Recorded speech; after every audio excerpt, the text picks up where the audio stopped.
नमस्कार दोस्तों, स्वागत है आपका फिर से आपके अपने channel Sanjeev Sharma video log में। सभी लोगों को मेरा दिल से बहुत बहुत धन्यवाद। जिस तरह से आप मुझे प्यार दे रहे हैं, मैं आपका दिल से शुक्रिया करता हूं। एक बार सभी लोगों को मेरी तरफ से राधे राधे। जिस तरह से आप कमेंट में राधे राधे लिख रहे हैं, आप इस तरह से कमेंट में राधे राधे लिखते रहिए, ताकि आप लोगों का प्यार और आप लोगों का जो स्नेह है वो हमारे साथ जो बना है वो बना रहे। आज की जो वीडियो जो है हम शुरू करने जा रहे हैं, वो बहुत एक मतलब एक लेमैन की अगर मैं बात करूं तो एक जनरल जो आदमी कार लेने जाता है, तो उसमें हम सबसे पहले देखते हैं कि हम ये ब्रीज़ा लेने जा रहे हैं। तो ब्रीज़ा ले रहे हैं तो उसका कारण क्या है? तो मुझे कोई कहता है कि ये ब्रीज़ा जो है वो 1500 सीसी की गाड़ी है। तो बहुत अच्छी बात है सर, ब्रीज़ा जो है वो 1500 सीसी की गाड़ी है। तो हम कहते हैं कि गाड़ी जो है वो 1500 सीसी की गाड़ी है। बहुत अच्छी बात है साहब, ये 1500 सीसी की गाड़ी है। फिर हम उसमें लिखा होता है कि अगर आप कंपनी का ब्रोशर देखें तो उसमें लिखा हुआ है कि इंजन की जो कैपेसिटी है वो है 1462 सीसी की। तो मुझे अगर आप लेमैन की भाषा में पूछते हैं कि अगर एक तरफ हम कह रहे हैं कि इंजन जो है वो 1500 सीसी का है, तो इंजन कैपेसिटी का मतलब क्या हुआ, 1462 सीसी क्या हुआ। दूसरी बात मैं आपको ये बताऊँ कि अगर ये गाड़ी जो है, मैं ब्रीज़ा की पर्टिकुलर बात कर रहा हूँ, तो ब्रीज़ा जो है वो आपकी 4 सिलेंडर की गाड़ी है। तो अब कई गाड़ियाँ ऐसी हैं जो भी 4 सिलेंडर की आ रही हैं, लेकिन वो उससे सस्ती गाड़ी हैं। अगर 1200 सीसी की अगर मैं बात करूं कि गाड़ियाँ आ रही हैं जो 1200 सीसी में आ रही है, लेकिन उनके भी सिलेंडर जो है वो 4 सीसी है, तो हम ब्रीज़ा को ही क्यों प्रेफर कर रहे हैं, उसका मैं कारण आपको बताऊंगा। दूसरा कि अगर हम बात करते हैं 1500 सीसी की, तो कई बार हम देखते हैं कि जो गाड़ी है उसमें लिखा हुआ है, आप देखिए अगर ब्रीज़ा का भी आप देखेंगे तो उसमें भी लिखा हुआ है 1.5 लीटर। तो अब ये सीसी और लीटर में क्या चक्कर है, ये मैं आपको बताऊंगा। और तीसरी चीज़ मैं आपको बताने जाऊंगा कि अगर हम बात कर रहे हैं ये गाड़ी 4 सिलेंडर की गाड़ी है, तो एक सिलेंडर का जो है वो उसमें कितने सीसी जो है वो होता है। तो आज की वीडियो शुरू करते हैं। अगर वीडियो अच्छी लगे तो लाइक, सब्सक्राइब और शेयर जरूर कीजिएगा, और कमेंट में राधे राधे आप लिखते रहिएगा। सीसी का मतलब हुआ कि आपका क्यूबिक सेंटीमीटर। तो अब क्यूबिक सेंटीमीटर का मतलब क्या होता है कि इससे हमें ये पता चलता है कि इंजन के सिलेंडर के अंदर जो है वो डिस्प्लेसमेंट कितना है। अगर मैं प्रैक्टिकली बात करूं तो आप देखिए एक सिलेंडर होता है, तो उसका में क्या होता है कि उस सिलेंडर के अंदर जो है वो पिस्टन जो है वो ना अप और डाउन जो है वो मूव करता है। सिलेंडर का जो ऊपर वाला पार्ट होता है उसको हम बोलते हैं टॉप डेड सेंटर, और जो नीचे वाला पार्ट होता है उसको हम बोलते हैं बॉटम डेड सेंटर। मतलब पिस्टन जब मूव करेगा तो जो बॉटम डेड सेंटर होगा वो उससे तो ना तो नीचे जाएगा, और जो टॉप डेड सेंटर है उससे वो ऊपर भी नहीं जाएगा। तो पिस्टन जो है वो टॉप डेड सेंटर और बॉटम डेड सेंटर के बीच में जो है वो मूव करता है। तो जब पिस्टन ऊपर और नीचे मूव करता है, तो उसे नीचे और ऊपर मूव करने के लिए जितना एरिया मिलता है उसको हम बोलते हैं आपका जो है इसकी कैपेसिटी, इंजन कैपेसिटी। अब इस तरह से अगर हम बात करें कि 1.5 लीटर, तो 1.5 लीटर का मतलब हो गया आपका 1500 सीसी, क्योंकि 1 लीटर जो होता है वो आपका 1000 सीसी के बराबर होता है। तो 1.5 लीटर इंजन का मतलब हुआ इट इज़ ए 1500 सीसी। और अगर दूसरे शब्दों में अगर मैं इसको बयान करूं तो दूसरे शब्दों में ये हो गया कि जब एयर और फ्यूल जो होते हैं जो कि सिलेंडर के अंदर में जब जाते हैं, तो उसे कंप्रेस करने के लिए जो एरिया अवेलेबल होता है उसको भी हम बोलते हैं सीसी। बात एक ही है, लेकिन कहने का जो तरीका है वो अलग अलग है।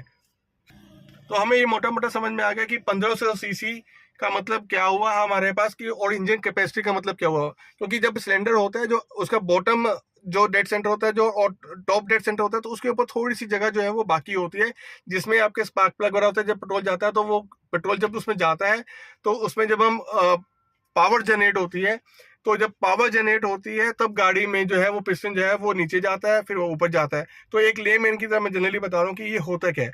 अब जैसे लोग कह रहे हैं कि 1200 सीसी की गाड़ियां भी अब आ रही हैं, उसमें भी 4 सिलेंडर है, तो हम 1500 सीसी वाली गाड़ी को क्यों प्रेफर कर रहे हैं। अब मैं उसका रीजन आपको बताता हूँ। रीजन ये है कि अगर हम बात करें कि ये गाड़ी जो है वो 4 सिलेंडर की है, तो एक सिलेंडर जो है वो कितने सीसी का हुआ, तो हम ये देखेंगे कि गाड़ी जो है वो 1500 सीसी की है, 4 सिलेंडर हमारे पास है, तो हम 4 सिलेंडर को डिवाइड बाय 1500 सीसी कर देते हैं। अगर 4 सिलेंडर को हमने डिवाइड किया 1500 से, तो हर सिलेंडर का जो सीसी निकल के आएगा वो आएगा 375 सीसी। तो इसका मतलब क्या हुआ कि उस पिस्टन को मूव करने के लिए हमारे पास जो एरिया है वो 375 है। अगर आप 1200 सीसी इंजन लेते हैं और आपके पास जो है वो 4 सिलेंडर की गाड़ी है, तो उसमें क्या हुआ कि अब उसको पिस्टन को मूव करने के लिए जो एरिया है वो रह गया आपके पास 300। अब सिंपल सी बात है, जब एरिया ज्यादा होगा तो पावर जो है वो ज्यादा जनरेट होती है। जब पावर ज्यादा जनरेट होती है तो गाड़ी की जो पावर है वो उसी से बढ़ती है। तो ये एक क्लेमैन की तरह है कि जब गाड़ी हमारे पास इंजन सीसी ज्यादा है तो उसमें 4 सिलेंडर होने का ये हमारे पास सबसे बड़ा बेनिफिट है। अब दूसरी बात ये है कि अगर गाड़ी का इंजन जो है सीसी ज़्यादा है, तो क्या उस गाड़ी की जो माइलेज है वो कम होगी? और अगर जैसे जैसे सीसी जो है वो बढ़ता रहेगा, माइलेज जो है वो कम होती रहती है, या सीसी जो है वो कम होता रहता है, तो माइलेज जो है वो बढ़ती रहती है। मैं उसको पीछे आपको एक कंसेप्ट बताता हूँ कि होता क्या है जनरली, कि जब भी सीसी ज़्यादा होने का मतलब क्या हो गया, ये हमें मोटा मोटा समझ में आ गया कि उसका जो अंदर का जो वॉल्यूम है वो ज़्यादा होगा।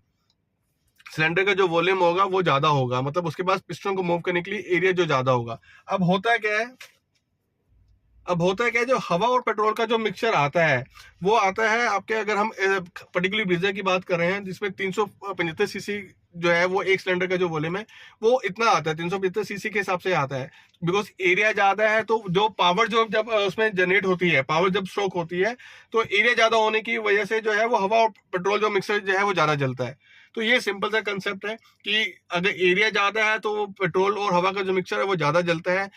एरिया ज्यादा है तो आप इस चीज का और भी ध्यान रखिएगा कि उसमें जो पावर होगी वो ज्यादा जनरेट करेगा। जब पावर ज्यादा जनरेट करेगा तो इसीलिए हम कहते हैं कि जो इंजन है वो बहुत पावरफुल है। ये इसके पीछे लॉजिक होता है। कहने का मतलब ये हुआ कि जैसे जैसे सीसी बढ़ता है तो जो एवरेज है वो कम होती है, इसलिए इसमें जो है वो स्मार्ट हाइब्रिड जो है वो इंट्रोड्यूस किया गया है। स्मार्ट हाइब्रिड से क्या होता है कि मैंने आपको लास्ट वीडियो में बताया था कि स्मार्ट हाइब्रिड से अगर हमारी गाड़ी कहीं पर भी जो है वो तेज रेस देते हैं जब हम गाड़ी में, तो उसमें क्या होता है कि जो स्मार्ट हाइब्रिड से जो एनर्जी स्टोर होती है वो हेल्प करती है गाड़ी को एक्सेलरेट करने में। तो इससे क्या होता है, इंजन पे कम लोड पड़ता है। तो जब इंजन पे कम लोड पड़ेगा तो पेट्रोल भी कम लगेगा। रेड लाइट पे खड़े हैं तो इंजन जो है वो आइडल जो है वो ऑफ हो जाता है, जब हम क्लच दबाते हैं वो आइडल ऑन हो जाता है। उसमें जब ऑन करते हैं तो पेट्रोल यूज नहीं होता, वो उसी की वजह से हो जाता है। तो ये छोटी सी एक जानकारी थी। आई होप दोस्तों आपको ये बात समझ में आ गई होगी कि अगर हम गाड़ी लेने जा रहे हैं तो इंजन जो हमें बताते हैं और इंजन कैपेसिटी है वो क्या, उसमें मेजर फर्क होता है। और 4 सिलेंडर का मतलब क्या हो और कितने सीसी जो है वो एक सिलेंडर में आता है। एक छोटी सी इन्फॉर्मेशन थी, सोचा मैं आपके साथ शेयर कर लूं। और मैं आपको फिर से बता दूं कि ये कोई मैं टेक्निकल आदमी नहीं हूँ, एक लेमैन की तरह जनरल मैं आपको बता रहा हूँ। अगर कोई भी इसमें कमी पेशी रही तो उसके लिए मैं अपने हाथों की फिर से माफी मांग लूंगा।